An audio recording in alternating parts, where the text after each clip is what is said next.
The sandwich is practically an American institution, a staple of lunchboxes, parties, and picnics. But have you ever wondered about the sandwiches that graced dinner tables in decades past?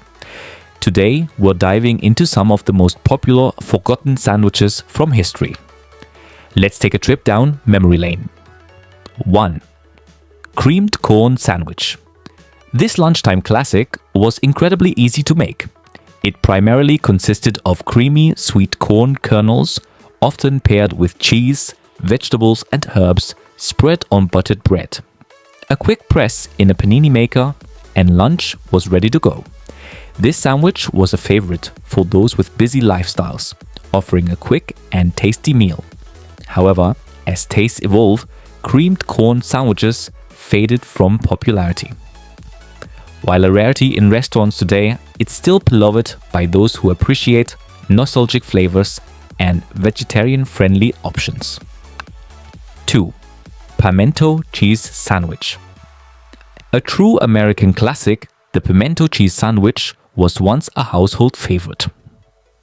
Originating in the North, it became a southern staple due to the abundance of pimento peppers in the region.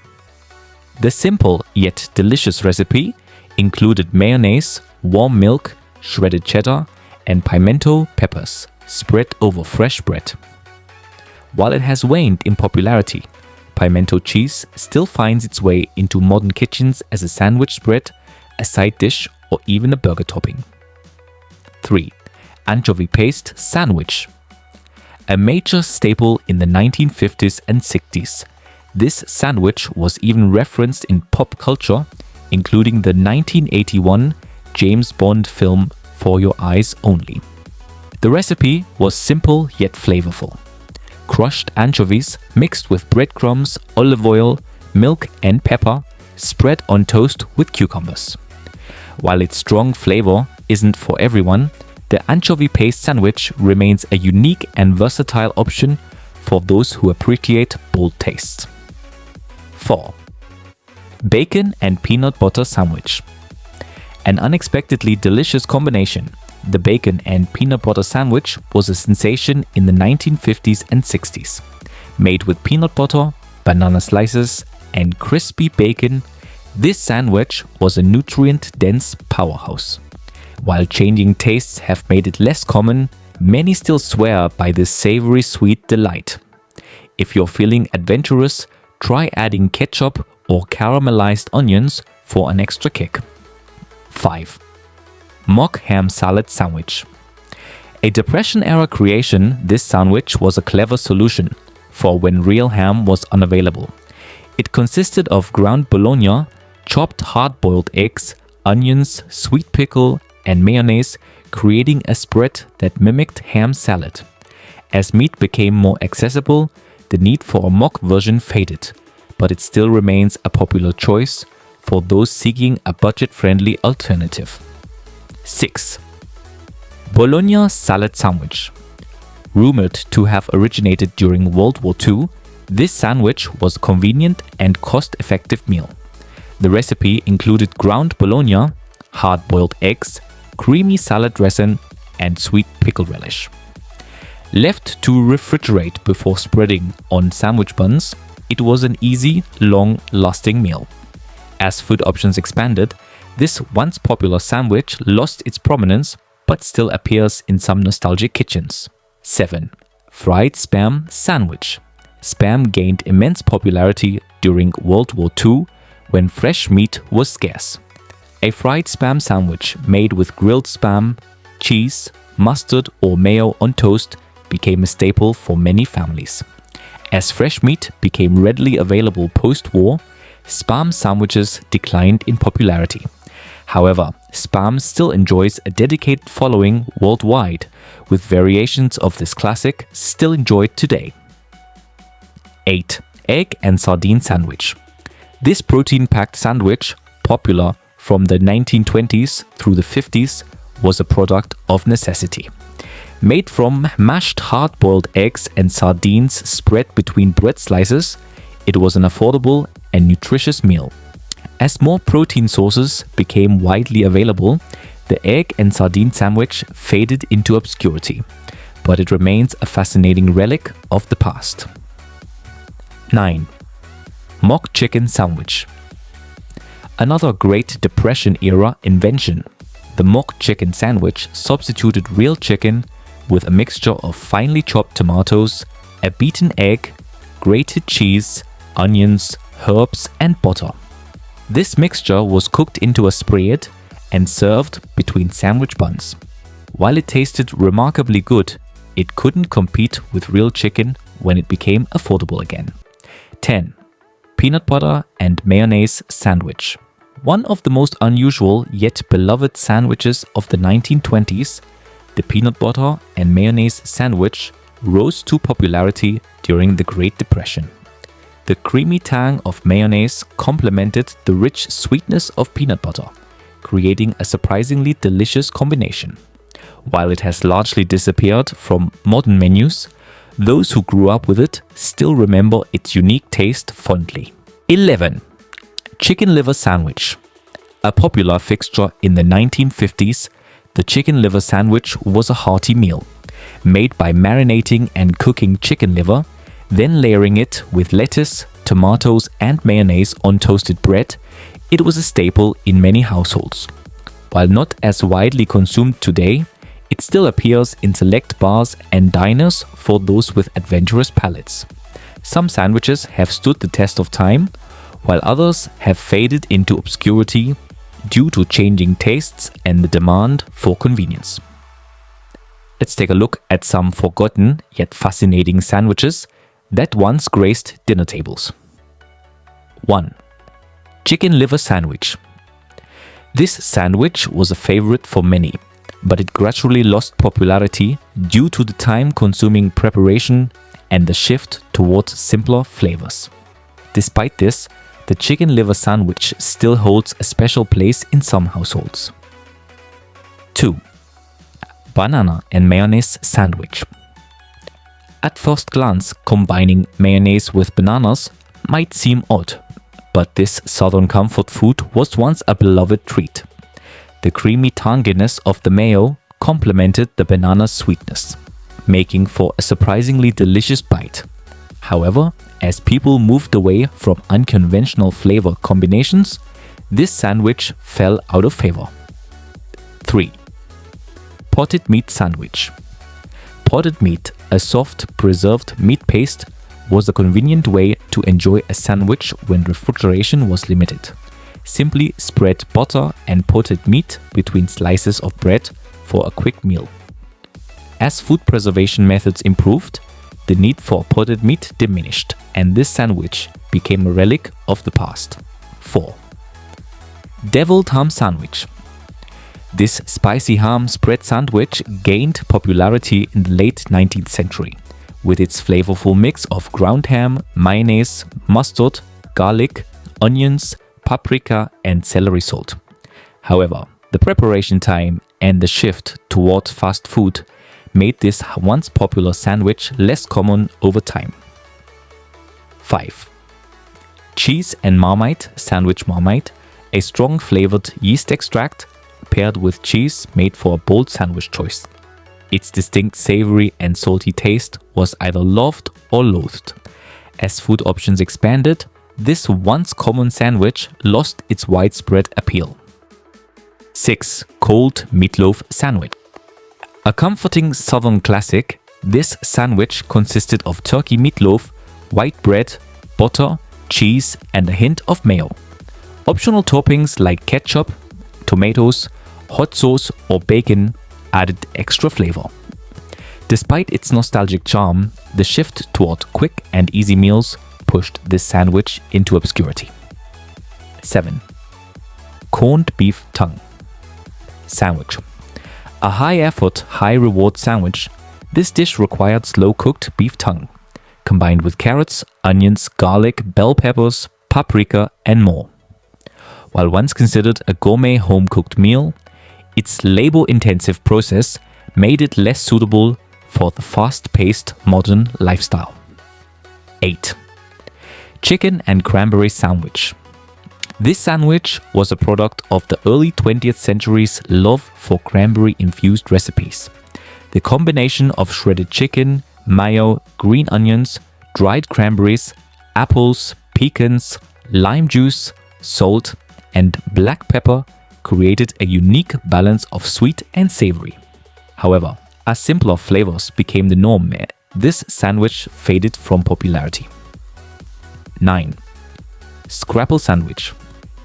Scrapple, a seasoned meatloaf made from pork scraps, was a staple in many American homes. Combined with eggs, cheese, and white bread, it provided a hearty breakfast option.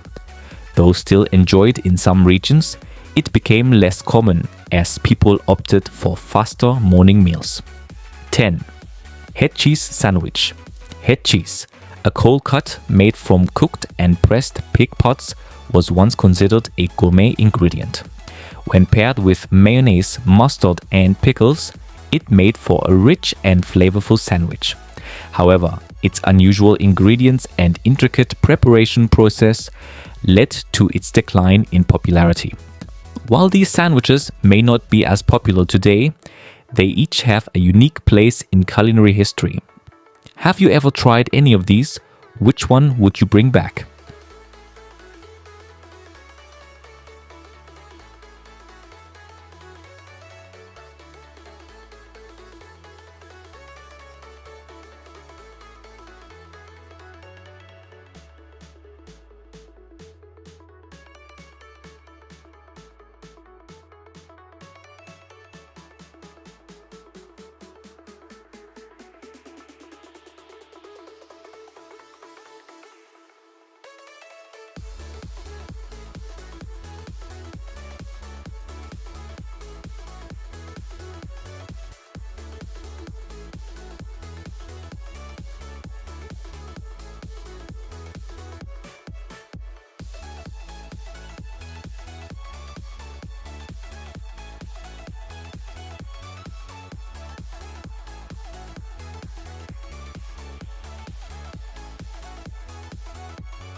Arthur Treacher's fish and chips took off like a rocket when it launched in 1969.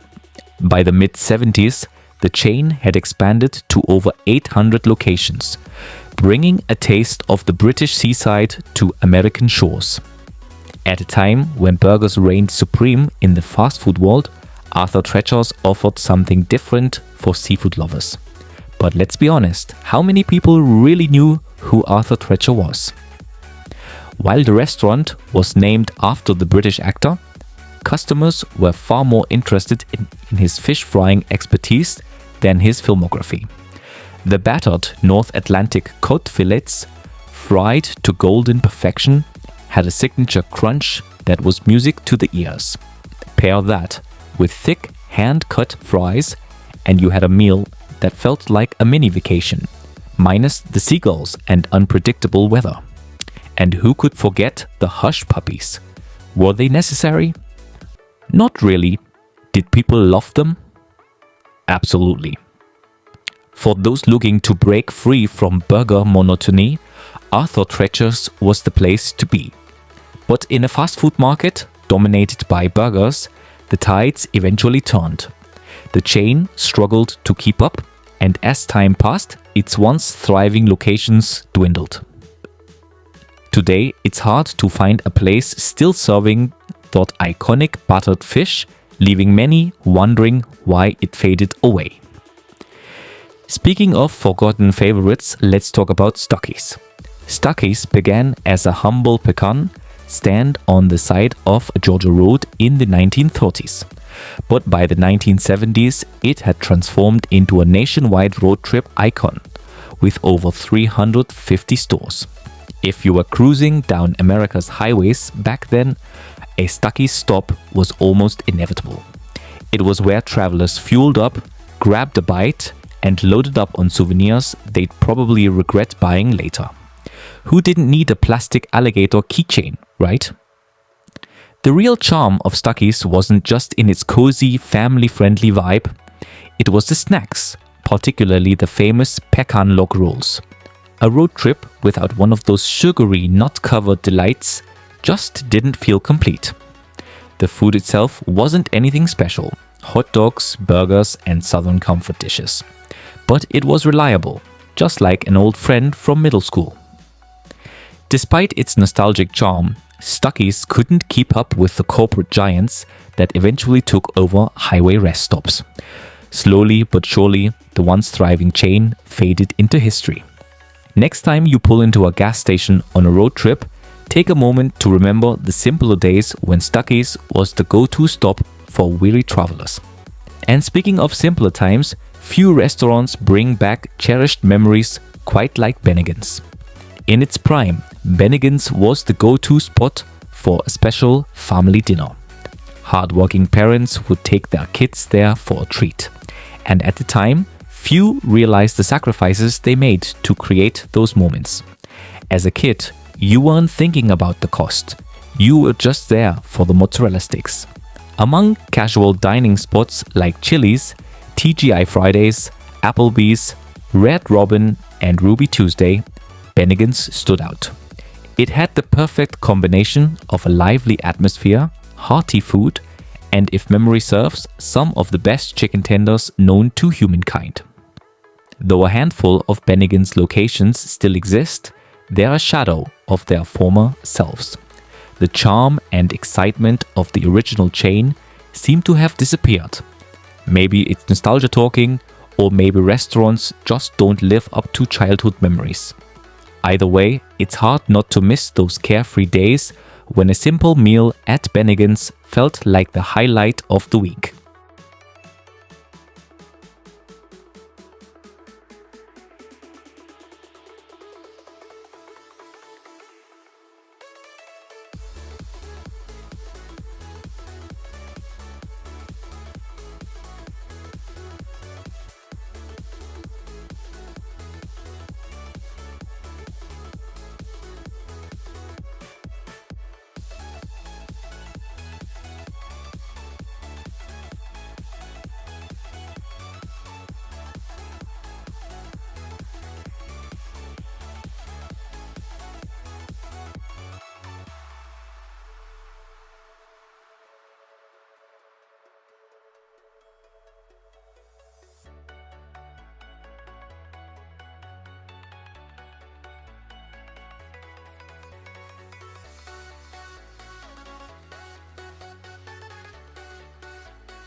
Nostalgia makes everything taste better. Either way, Bennigan's in the 70s and 80s was unbeatable. We're going back to back on a trip down memory lane, so let's take you back to a time when casual dining was more than just a microwaved burger. 11. Howard Johnson's was such a friendly place to have good food.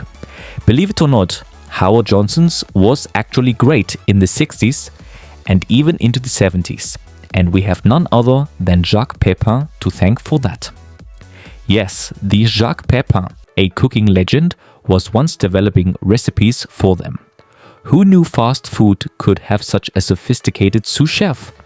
Howard Johnson's was practically the McDonald's of the 70s. You couldn't miss that signature orange roof, standing tall like a beacon for road trippers across America. With over 1,000 locations, it was a go-to pit stop for anyone hitting the highways. Imagine the variety: fried clams, 28 flavors of ice cream, and a classic grilled hot dog that somehow tasted even better after hours on the road. But like all good things, it didn't last forever. Mix in some questionable management choices and those famous orange roofs started to disappear. By the early 2000s, only one location remained. And in 2017, it finally closed its doors for good. Now, Howard Johnson's is just a distant memory. But let's be honest, did anything ever taste as good as you remember? 12. Lums, where burgers were cooked to order and beer was on the menu. Lums started in the early 1950s as a humble hot dog stand in Miami Beach, founded by two brothers with big dreams and a love for hot dogs and beer. By the 70s, Lums had grown into a national chain with its own quirky spin on fast food. What set Lums apart? Beer. They were one of the first chains bold enough to serve beer alongside their menu. A cold brew with your hot dog? Now that's an upgrade. The menu was a mixed bag: hot dogs, burgers, and the pièce de résistance, their famous steamed beer-buttered buns. Seriously, who knew buns could taste that good? Lums hot dogs wrapped in those steamy buns made every bite feel first class. And let's not forget the Lums special. A hot dog so loaded with toppings, it could probably double as a building. The vibe was dark wood paneling, a bar in the corner, and an atmosphere that felt more like a local pub than a fast food joint. While it wasn't exactly kid-friendly, Lums still found a way to fall out of favor with the masses. But up next is a joint where kids of all ages could spend hours inside without feeling out of place. 13. The Brown Derby. What was the Brown Derby like? Imagine eating prime rib, and there's a chance the person at the next table is a movie star, or at least someone playing one. How's that for ambience? Established in 1929, the Brown Derby quickly became the spot to see and be seen in Hollywood. I mean, when your building is shaped like a derby hat, how could you not attract attention? The original location on Wilshire Boulevard became the go-to hangout for movie stars, producers, and anyone who wanted to rub elbows with Hollywood's elite. By the 70s, the Brown Derby had expanded to multiple locations, even landing one at Walt Disney World. The menu was just as iconic, with the legendary Cobb salad, created by the owner, Bob Cobb, yes, that's his real name, alongside prime rib, fried chicken, and other classics. The decor was just as memorable, with walls lined with caricatures of the famous patrons who dined there. But even star power couldn't save it from going under. Still, at least its downfall wasn't as dramatic as the next restaurant on our list. 14. Chi-Chi's Celebration Sampler. Which restaurant had the best Tex-Mex in America before it imploded? Do you really need us to tell you? Founded in Minneapolis, Chi-Chi's quickly became the go-to spot for Tex-Mex cuisine. With its vibrant decor and festive atmosphere, the restaurant was a celebration of culture and flavors. By the late 70s, Chi-Chi's had expanded rapidly, boasting over 200 locations and introducing dishes that would become Tex-Mex staples. Who could forget the signature crispy nachos piled high with melted cheese, jalapenos, and all the toppings? And what about those iconic chimichangas? Chi-Chi's was on fire until it wasn't. A combination of financial mismanagement and one disastrous foodborne illness outbreak led to its eventual downfall. By the early 2000s, Chi-Chi's was all but gone, leaving only memories of sizzling fajitas and frozen margaritas. These restaurants may be gone, but the nostalgia they bring still lingers. Whether it was a plate of fried clams at Howard Johnson's, a beer-steamed hot dog at Lum's, or a larger-than-life Tex-Mex feast at Chi-Chi's, they all played a part in shaping the golden age of dining out. Chi-Chi's created an experience that invited diners to immerse themselves in a lively atmosphere with a margarita in hand. It felt like a mini vacation, right? The restaurant was known for its generous portions and family-style dining, making it the perfect spot for gatherings. But did Chi-Chi's keep up? Some of you must have absolutely loved it. Maybe you always ordered their Monterey chicken enchiladas. But then, disaster struck. In one terrible year, a Chi-Chi's in Pittsburgh was hit with a hepatitis A outbreak, traced back to contaminated green onions from Mexico. After that, no one wanted to set foot in a Chi-Chi's again.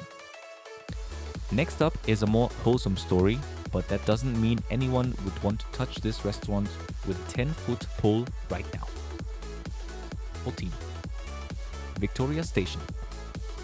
When we say Victoria Station was a cut above, we mean it. Like its famous prime rib, cooked and cut to perfection, all aboard the steakhouse train. Truth be told, Victoria Station's origin isn't exactly the stuff of legend, but the story behind its 3-generation legacy of grilling fine steaks is worth sinking your teeth into. Back in the day, when the British governed Malaya, they were too busy with croquet and afternoon tea to worry about cooking. Naturally, the task fell to the butler. But even the most dedicated butler needed help, so he hired kitchen staff. And these weren't just any cooks. They elevated steak grilling to an art form, creating steaks more flavorful, aromatic and appetizing than anything at the average British dinner table. No offense, Brits. The creator of Victoria Station happened to be one of those who mastered the perfect steak. One day, while on vacation in England, the family was riding a train when someone had a genius idea. What if there was a steakhouse inside a train? And just like that, history was made. Or was it? Who wouldn't want to enjoy a fine steak in a train-themed setting? But what caused this popular chain to derail? By the late 1980s, Victoria Station was struggling with financial troubles, unable to keep up with changing dining trends and fierce competition. The novelty of the train car experience couldn't mask operational challenges, and one by one, locations closed. By the early 1990s, most of the restaurants had vanished. Was Victoria Station too much of a high-tech concept? Did that contribute to its downfall? If it did, then what can we say about the next restaurant, which was supposed to be simple, yet exciting enough to survive anything? 15. Roy Rogers. Did you think we'd forget about Roy Rogers? I used to love the double R bar burger. I make my own now, but it's just not the same. Founded in the late 1960s, Roy Rogers was named after the beloved cowboy actor and singer, quickly becoming a staple for families seeking hearty meals. Its first restaurant opened in Virginia, and by the 70s, the chain had over 600 locations. It combined the excitement of the Wild West with quick dining. Who wouldn't want to eat in a place that felt like stepping into a cowboy movie? The star of the show was undoubtedly the roast beef sandwich, served with a variety of fixings. But it didn't stop there. The chain also offered fried chicken, burgers, and their famous Fixins bar, where diners could load up on toppings and sauces. Remember the thrill of customizing your sandwich just how you liked it? And let's not forget the crispy fries that always seemed to disappear too quickly. So, what happened? Whatever it was, it hit hard. Roy Rogers plummeted from the heights of dining to the bottom of the barrel. Speaking of the bottom of the barrel, let's talk about a restaurant that knows it all too well. 16. Shoney's Big Boy. Shoney's Big Boy sure made a big deal about quality. Originating in the late 1940s, Big Boy and its distinctive mascot, a cheerful figure with a double-decker burger, became an American icon. Shoney's was like a home away from home at its peak. Who needed a kitchen when a Shoney's was right around the corner? The menu was a buffet of comfort food, featuring the signature Big Boy Burger, a juicy double-decker topped with lettuce, tomato, and special sauce. But the real draw? The all-day breakfast offerings, fluffy pancakes, sizzling bacon, and omelets that could satisfy even the heartiest appetite. Can you remember the joy of digging into a plate of crispy, perfectly seasoned hash browns? Families flocked to Shoney's for its generous portions and all-you-can-eat salad bar, making it a go-to spot for birthdays and graduations. While it may be gone now, the original still holds a special place in people's hearts.